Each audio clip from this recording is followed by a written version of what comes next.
I'm Andrew. And I'm Joe. Welcome to Joe and Andrew's Education Adventures. And today we have Stephen Kaas, one of our teachers, coaches, and union reps from Paloma Valley High. Thanks for joining us, Stephen. Hey, thanks for having me. So because we had a week off, it's 2021 now into this crazy shutdown. Remind everybody what your job title is. What do you do for us at Paloma? Well, I've been at Paloma for 18 years. I was a health teacher for the first 15, 16 of those years. I've coached the boys and girls volleyball teams on and off. More recently, now I'm the work experience coordinator, and I help with the Paris Lakes continuation program. Wow, you're a busy guy. Now, do you have other people in your department you work with, Stephen, or are you kind of a lone wolf? Which department is that? I think I still get put in with PE. Okay. Yeah, that's been about it, right? And even with health, I always bounce back from PE to science, and they just really never knew where to put me in. So do you enjoy kind of being able to kind of come and go as you please, or do you wish you had more of a spot? Well, I mean, Joe, you're a few doors down from me, and I come and talk to you sometimes about different curriculum or things I need help with. So I wish I had someone to work with. I like that, but then the flexibility to do what I want and have it my way is always nice too. But you know what it's like. It's fun to be a part of something and have people to collaborate with. Well, we know you get to be part of that larger group with volleyball, and that's a big part of your life. So you can brag a little bit on your Paloma Valley Wildcats if you want to. Yeah, we've had a good run the last few years. We made the CIF finals the last 2 years. Lost to the same team. Yeah. It was tough. I know we had a great support. It was awesome to see all the teachers and students come out. I have a vision and goals for the program, what I want it to be. I think I take the slow approach. I'm not the most forceful. Right. I want the kids to believe in what they're doing and just simply give them the opportunity for success. I think they'll own it more if they choose it and work for it. I just give them the opportunity and put it in front of them. And I love that attitude of wanting to give them an opportunity to succeed and trying to figure out a way to get rid of those obstacles and to see that slow growth with that vision. I would imagine those skills and that perspective help you with the work experience program that you're now in charge of. Can you tell us a little more about what that's been like, especially in the last few months with the quarantine? Well, yeah. Work experience is awesome. It just gives I simply write the work permits, and then I have the work experience class. When we're in school, that class is before school, so zero period. The reason the kids want to take the zero period is if you don't take the class and you just have a work permit, you get to work 20 hours a week. If you take the class, you get to work 30 hours a week. You get campus release to go to work early. Right. During COVID, they've thrown all those rules out the window, and really they can work as much as they want. Wow. Our district has kind of come up with some of their own general guidelines, but if a student pushes it, really they can work full time if they want during COVID. I visit them at work twice a semester. Wow. And just help them out. But this year the numbers have been through the roof. I'm at about 250 work permits so far this year. So I've written almost 3 a day so far. And what do you think you write in a normal year? In a normal year, we get up to about 250 to 300, but we're already there at the halfway point of the year. So, and they're just coming. I mean, today I had five students asking for permits, students asking for permits. And it's every day, but I think with the way, fast food and all the takeout, lots of students are getting these jobs. There's a lot more flexibility. I mean, I think flexibility is the right word in their schedules. They're not as tightly packed. Like we have school, but I mean, I have students that they leave halfway through third period to go to work on a day because they're, my fifth period is going to be light, and I don't have seventh period, and one student who's even she's actually, this is sneaky on her part, but she's working for 2 different of the same company, so she knows all the skills, but she works for their franchisees. So she works for 2 different franchisees and does 60 hours a week. Wow. She's doing like I 30 have at a once. work permit, but we don't have to know who that is. He didn't hear that. He didn't hear that. Yeah, I didn't hear that. Right. Now, do you still go out and visit different companies or the students who are working? I get it. I live here in Menifee, so everywhere I go, every time I leave, I run into students and work permits, and they're wearing a mask, so I can't see them, and I Right. haven't. I only see their picture on Infinite Campus when I'm writing the permit, so they know me and my name, and they'll recognize my voice, and but once I see their name or their name tag, we get to have a fun conversation about work. So yeah. Good. Well, that is definitely one joy. It's for me mostly a joy, but living in Menifee too is seeing all these students from the past. I saw a student who I had back in 2003 the other day at Stater Brothers, and they're like, Mr. Ellett, and I'm like, hey, and I knew their name. I couldn't believe it. I remember their name. And That's they're like, good. You remember my name? I'm like, I guess. It's so good. cool though. So, Stephen, speaking of the community, so you're involved with volleyball and club volleyball, so you know a lot of different people that way, and then of course with your work experience program and being connected that way. And you also are a union rep and taking care of our teacher community. What's that been like with the shutdown, and what have you been working on with that? For me, it's just been so many teachers are anxious about what they should be doing, what the expectation is online, how much. And I know we have the grace and flexibility, but what does that mean? I mean, we all want to continue to maintain some standards, but some students, I mean, my internet's gone down 2 or 3 days. Yeah. I've been here. Right. Things happen, and it's legitimate. So Yeah.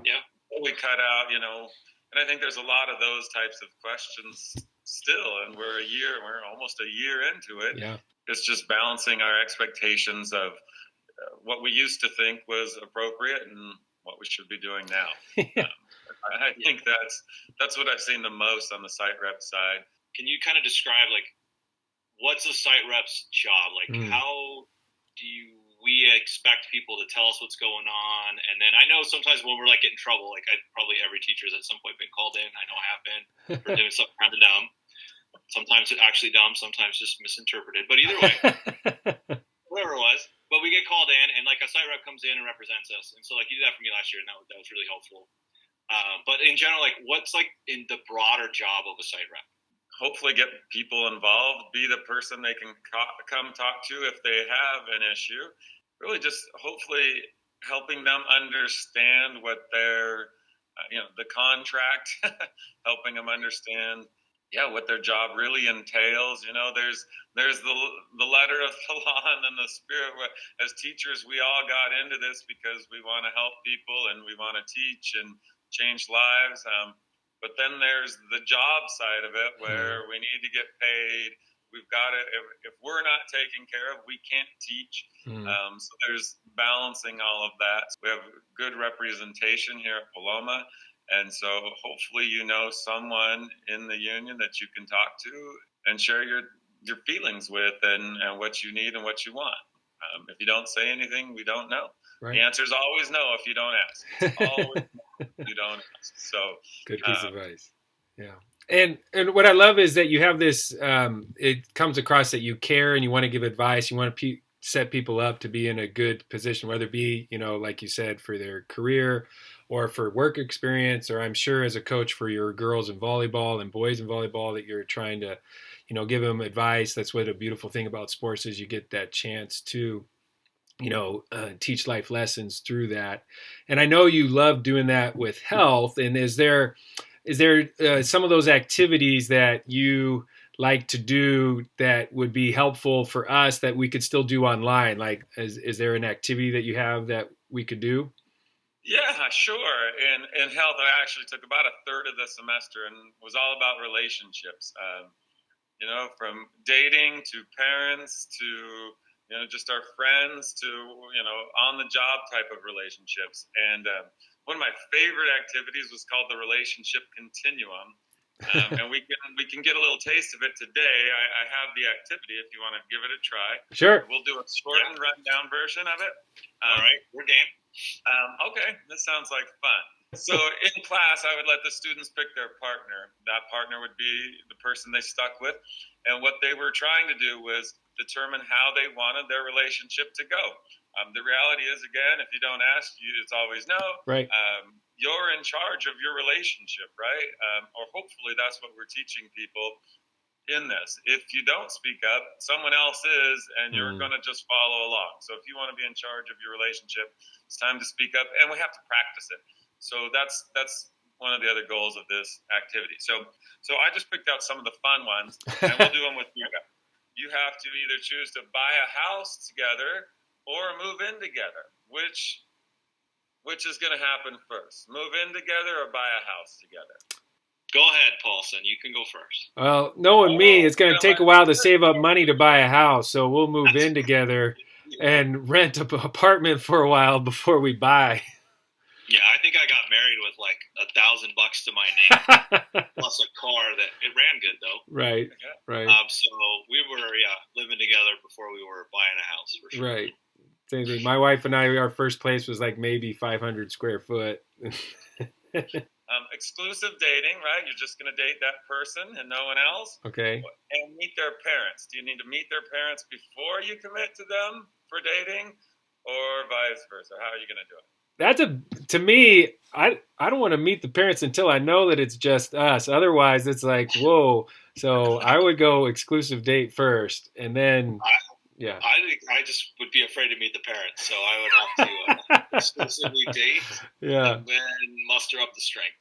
It's great practice for them to do this in a non-stressful environment, right? We're just in class, right? I'm getting a little hot under the collar right now, trying to. I'd probably be sweating if I was burning up. Well, let's ratchet it up a little bit. Okay, Do you need to have your first real job, your career, or are you going to have children first? Are you going to wait to have children until you have a job, or does it matter when you have kids? I was going to go. It would be best to have your first real job and kind of get life somewhat established because you got to feed that baby. Yeah, I would agree with that. Yeah. Okay. But it doesn't always work that way. It doesn't always work, you know. Yeah. Hey, that's what I tell my kids, but that's not what I did. Right. All right. Another fun one. Do we save a kiss until we get a love note, or do we write them that love note in hopes to get a kiss? Does a text count as a love note? Or text nowadays. I need to change that. What? Well, then, you do the note first. We've been texting for a while. You gotta put your handwriting on that thing still. I think you gotta write the note, and then just hope the kiss comes around. Like, what if you got an animated emoji, Joe? I mean, that's like a picture's worth 1,000 words, right? Hey, I'm with Joe. I'm a card guy. I write cards and use cards, so I believe in cards as well. Yeah. So, yeah, that's right. Do you fall in love first, or do you say I love you first? Ooh. Fall in love or say I love you first? I think you gotta fall in love because you gotta be genuine. Yeah, I would agree with that. Sometimes I think people don't know that they love someone until, you know what I mean? Like, it's almost like, wait, do I not? Right? Sometimes it's almost like when you verbalize it, you realize, oh, that's true, Well, that's true. That could be true. Yeah. But you did fall in love. Like, you can't do it you can, but then you suck. You can't do it to manipulate somebody. This is my special animated emoji. And see, that makes a great impact on me right away. It's like, whoa, dude. Ready for a kiss.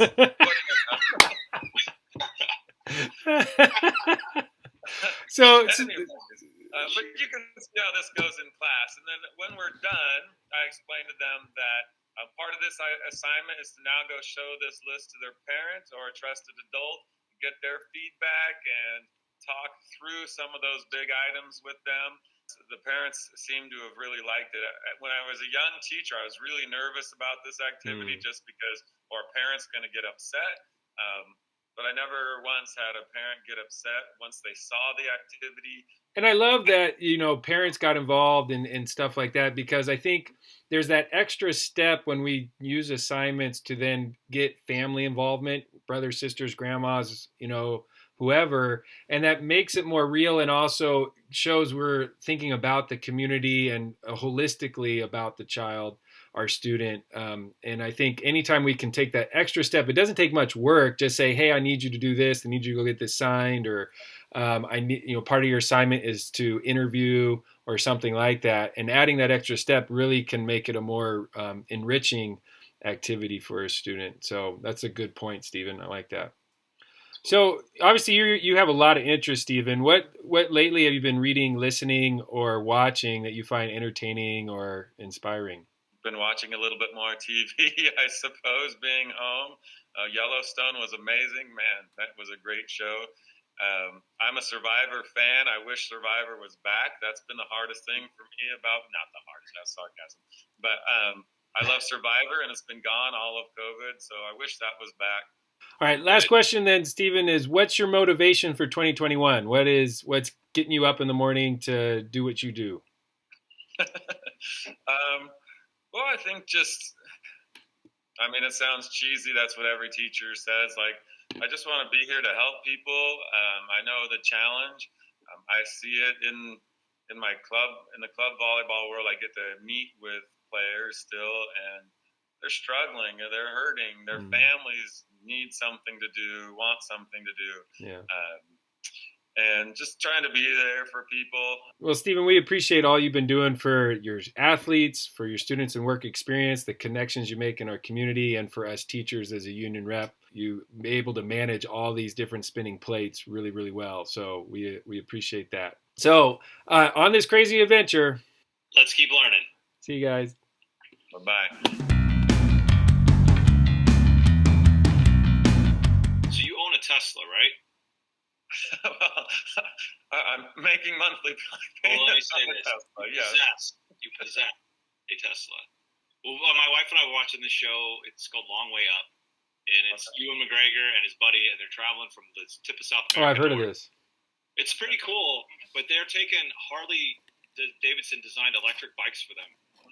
And so they're trying to take electric bikes all the way up.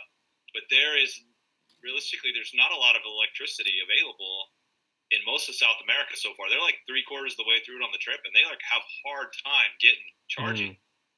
So for this show, they are putting in charging stations ahead of time, but they're there's never been any charging stations anywhere in South America, at least through I said the bottom 2/3. So it's been cool to watch that changeover. And obviously you're into that. You got a car that's electric. I still got to run on old school fossil fuels, but it's cool to see the change happening. It is. Yeah. I'll say two things. I'll plug Tesla really quick. I've done over 1,000-mile trip in my car a couple of times, and it's been awesome. It's added about 2 hours to the drive, but in 1,000 miles, that's not that big of a deal, right? You're stopping anyways. One of those was a holiday weekend, so that took a little bit longer, but there's that. And honestly, everybody thinks, ooh, Tesla, they're so expensive or whatever, but they're not. I'm saving money monthly driving my Tesla versus my old Hyundai. So, just with no gas, most of my charging where I work for volleyball has a charger. I very rarely charge at home. It's maintenance free. All I need is new tires. That's about it. Windshield fluid. Besides that, if you go to a Tesla charging station, you have to pay when you plug in. Does it charge you for that? Yes, unless you guys use my referral code, I'll get 1,000 free miles. So, okay, nice. I've actually had 2 friends buy them, and so I'm still on free miles right now. But I don't use the superchargers unless I'm traveling. And at that, you go outside of our area, you go to Orange County, there's free chargers everywhere. It doesn't need to be a Tesla supercharger. So, gotcha. And they're so fun to drive. I'm not a car guy. I'm a gadget guy. I explain that. I got it because it's a big, fun gadget, but it's super fun to drive. It's changed the way I drive for sure. It's made me safer. Honestly, I have 2 kids, 17, 16, that are driving right now. That's what my son Madden took his driver's test in, and I'm safer. I can track him. I can adjust the power. I can adjust the speed. I can, it keeps you in the lane. I mean, it watches the world around you, and it records everything. So yeah, definitely feel safer with him in that. And again, I'm saving money driving that versus my old Hyundai Santa Fe. So